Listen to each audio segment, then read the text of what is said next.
watching Nile TV International live from Cairo. Time for the top stories of the hour. I'm Nسرين Behar. Prime Minister Dr. Mustafa Madbouli headed the weekly cabinet meeting to discuss a number of important social and economic files. During the meeting, the Prime Minister gave his directives to form a ministerial committee to ease the procedures of property registration at notary offices.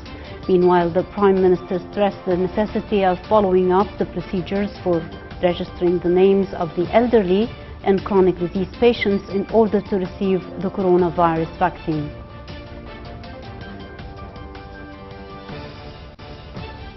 The Egyptian Drug Authority granted emergency license to 2 coronavirus vaccines in the framework of the vaccination campaign against COVID-19. The vaccines are Russia's Sputnik 5 and South Korea's imported AstraZeneca. The authority approved the 2 vaccines after undergoing the assessment needed to prove their safety, quality and efficacy according to local and international standards. The move brings to 4 the total of number of vaccines approved by the authority for urgent use against coronavirus after the earlier licensing of China's Sinopharm and the British-produced AstraZeneca vaccines.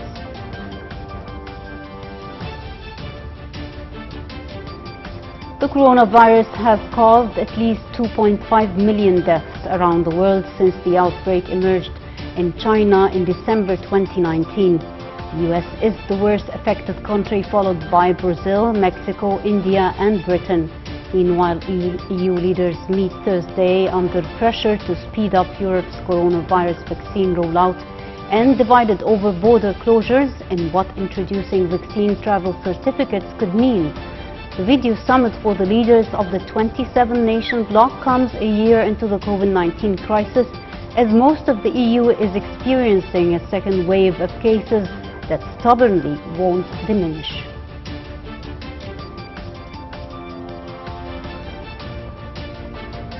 U.S. Ambassador to Libya Richard Norland called on Speaker of Libya's House of Representatives Aqila Saleh to convene a session as soon as possible to approve the new executive authority.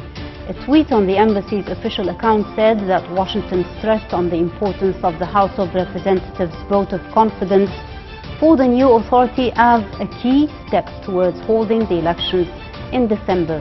Saleh called on the government to respect the outcomes of the Libyan political dialogue and Cairo declaration.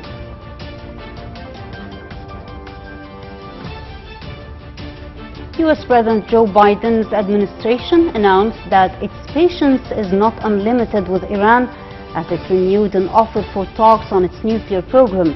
The United States on February 18th offered to meet with Iran under the auspices of the European Union in a bid to revive a nuclear deal trashed by former President Donald Trump. The White House press secretary separately said that the United States was still awaiting Iran's response to the European invitation for a meeting.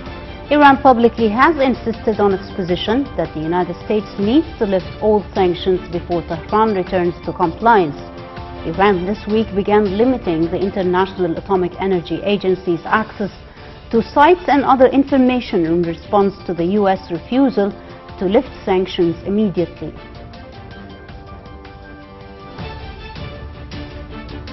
Well, that ends the top stories for now. Thank you for watching and stay tuned for with Nile TV International for more news coming up.